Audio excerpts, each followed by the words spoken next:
రామనామం తారక మంత్రం అంటే తరింప చేయగలిగింది. ఈ సంసార బంధాల నుండి మనల్ని తరింప చేయగలిగే దివ్యమైన నామమే రామనామం.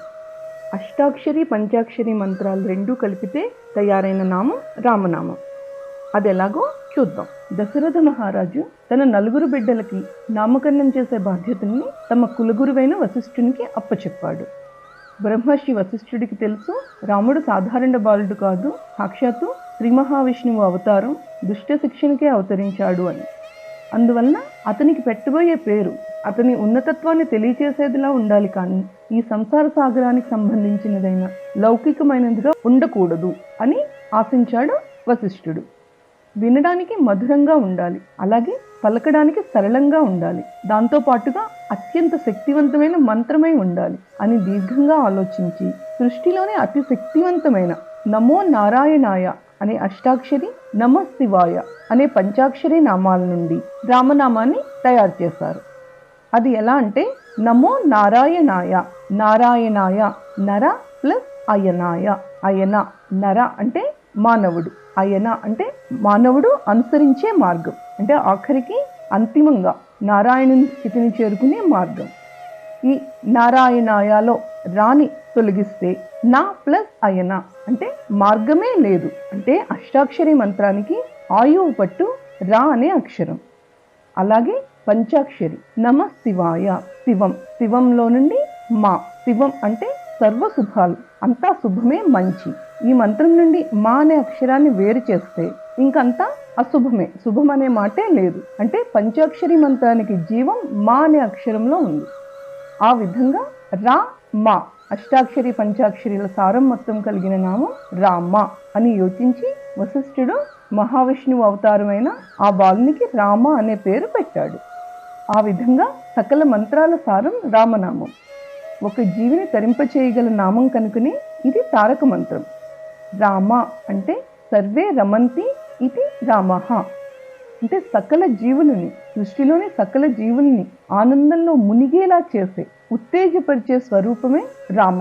ఆ పరబ్రహ్మ స్వరూపమే రామ అంటే. ఇంకా రామచంద్రుడు ఎలా అయ్యాడు అంటే, నామకరణం జరిగిన తర్వాత ఊయల్లో పడుకున్న బాలరాముణ్ణి చూడడానికి దేవతలందరూ మానవ రూపాలలో వచ్చి బాలుడైన రాముణ్ణి చూసి ఆనందించేవారు. ఆ వరుసలో సూర్యభగవానుడు, చంద్రుడు వారిద్దరూ కూడా వచ్చి రాముని చూసి నమస్కరించిన తర్వాత సూర్యభగవానుడు రామునికి ప్రత్యేకంగా కృతజ్ఞతలు తెలియజేస్తాడు. ఎందుకంటే సూర్యవంశంలో జన్మించినందుకు గాను, దానితో పాటుగా సూర్యునికి ఎన్నో ప్రాధాన్యతలు ఉన్న ఉత్తరాయణం, వసంత ఋతువు, పైగా చైత్రమాసం శుక్లపక్షం, అభిజిత్ ముహూర్తం అంటే దాదాపుగా మధ్యాహ్న సమయంలో జన్మించినందుకు గాను, ఈ అవతారంలో తనకి ఎంతో ప్రాముఖ్యతనిచ్చినందుకు గాను ప్రత్యేకంగా కృతజ్ఞతలు తెలియజేస్తాడు సూర్యభగవానుడు. ఇది చూసి వెనకనే ఉన్న చంద్రుడు చిన్నబుచ్చుకుంటాడు. చంద్రుడు చిన్నబోవడానికి కారణం ఏమిటి అని రాముడు అడిగితే, రామ నీ అవతారం మొత్తంలో ప్రాధాన్యత సూర్యుడికే ఉంది, నాకు ఏ విధమైన ప్రాధాన్యత లేదే అని బాధపడతాడు. అప్పుడు బాలరాముడు నా తర్వాతి అవతారమైన కృష్ణావతారంలో మొత్తం నీకే ప్రాధాన్యత వచ్చేలా, నీకెంతో ఇష్టమైన రోహిణీ నక్షత్రంలో రాత్రి సమయంలో కృష్ణపక్షంలో దక్షిణాయనంలో జన్మిస్తాను అని వరమిస్తాడు. అయినా చంద్రుడి కినుక తగ్గదు. అదేమంటే ఇందుకోసం నేను ఒక యుగమంతా ఎదురు చూడాలి అని బాధపడతాడు. అప్పుడు బాలరాముడు, సరే అలా అయితే ఈ అవతారంలోనే నా పేరు వెనకాతల నీ పేరు జోడించి రామాతో పాటుగా రామచంద్ర అని పిలిచేలా చేస్తాను. దీనివలన నీ పేరు నా పేరుతో కలుస్తుంది, ఈ అవతారంలో నీ ప్రాధాన్యత నిలుస్తుంది అని చెప్పుగా చంద్రుడు మహదానందంతో పొంగిపోతాడు. ఆ విధంగా రాముడు రామచంద్రుడు అయ్యాడు.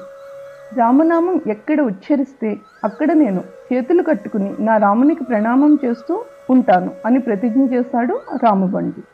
ఎత్ర ఎత్ర రఘునాథ కీర్తనం తత్ర తత్ర కృతమస్తకాంజలిం, అంటే రామనామజపం మనం చేస్తున్నామంటే అక్కడ కనిపించే రూపంలో కావచ్చు, అదృశ్యంగా కావచ్చు, హనుమ తప్పకుండా ఉంటాడు. విష్ణు సహస్రనామం గొప్పతనం అంతా విన్న తర్వాత పార్వతీమాత పరమశివుణ్ణి ఇలా ప్రశ్నిస్తుంది, విష్ణు సహస్రనామం పారాయణ అనేది ప్రతిదినం చేయడం గొప్ప గొప్ప పండితులకే సాధ్యం. సాధారణ మనుషులకి సహస్రనామ పారాయణతో సమాన పుణ్యాన్ని ఇవ్వగలిగిన తేలికైన మార్గాన్ని ఉపదేశించమని పార్వతీమాత పరమశివుణ్ణి కోరుతుంది. అప్పుడు సాక్షాత్తు పరమశివుడు ఈ విధంగా చెప్పాడు: శ్రీరామ రామ రామేతి రమే రామే మనోరమే సహస్రనామ తత్తుల్యం రామనామవరాననే. రామ రామ రామ అని మనస్ఫూర్తిగా జపిస్తే ఒక్కో రామనామం సహస్రనామాలకు సమానం అని వివరిస్తాడు సదాశివుడు. అంటే విష్ణు సహస్రనామ పారాయణ వలన ఎంత పుణ్యం కలుగుతుందో అంతటి పుణ్యం ఈ ఒక్క శ్లోకం పఠించడం ద్వారా కూడా కలుగుతుంది. అంతటి శక్తివంతమైనది రామనామం.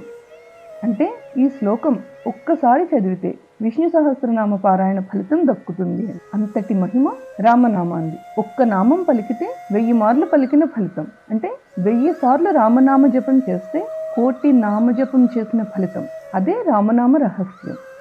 మన సనాతన ధర్మం ప్రకారం కాశీలో మరణిస్తే మరణ సమయాన పరమశివుడు వచ్చి ఆ ప్రాణి కుడి చెవిలో తారక మంత్రమైన రామనామాన్ని చెప్పి ముక్తి ప్రసాదిస్తాడు.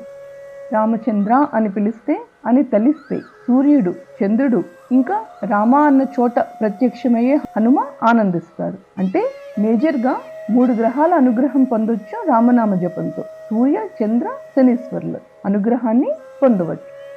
వాల్మీకి పూర్వాశ్రమంలో వేటగానిగా ఉన్నప్పుడు నారద మహర్షి వాల్మీకి రామనామమే బోధిస్తాడు. కానీ రామ అని పలకడం సాధ్యపడక ఇబ్బంది పడతాడు వేటగాడిగా ఉన్న వాల్మీకి. అప్పుడు నారద మహర్షి ఇదే నామాన్ని తిరిగేసి వెనుక నుండి నేర్పిస్తారు. మరా అని. నిరంతరంగా మరా మరా మరా మరా మరా అని జపిస్తే అది రామ రామ అయ్యింది. ఈ విధంగా రామనామ వైభవం, మహత్యం పూర్తిగా తెలిసిన వారు సృష్టిలో ముగ్గురే. పూర్తిగా తెలిసిన వారు నిరంతరంగా జపిస్తూ ఉండేవారు సృష్టిలో ముగ్గురే. వారే పరమశివుడు, హనుమ మరియు వాల్మీకి. ఈ వీడియో ఇన్ఫర్మేటివ్గా అనిపిస్తే ఇలాంటి మరిన్ని వీడియోస్ కోసం సింపుల్ స్తోత్రాన్ని సబ్స్క్రైబ్ చేయండి. లైక్, షేర్, సబ్స్క్రైబ్ చేయడం ద్వారా మన ఛానల్ని సపోర్ట్ చేయండి. మీ సపోర్ట్ మాకెంతో అవసరం. Please like, share and subscribe. Thank you for watching.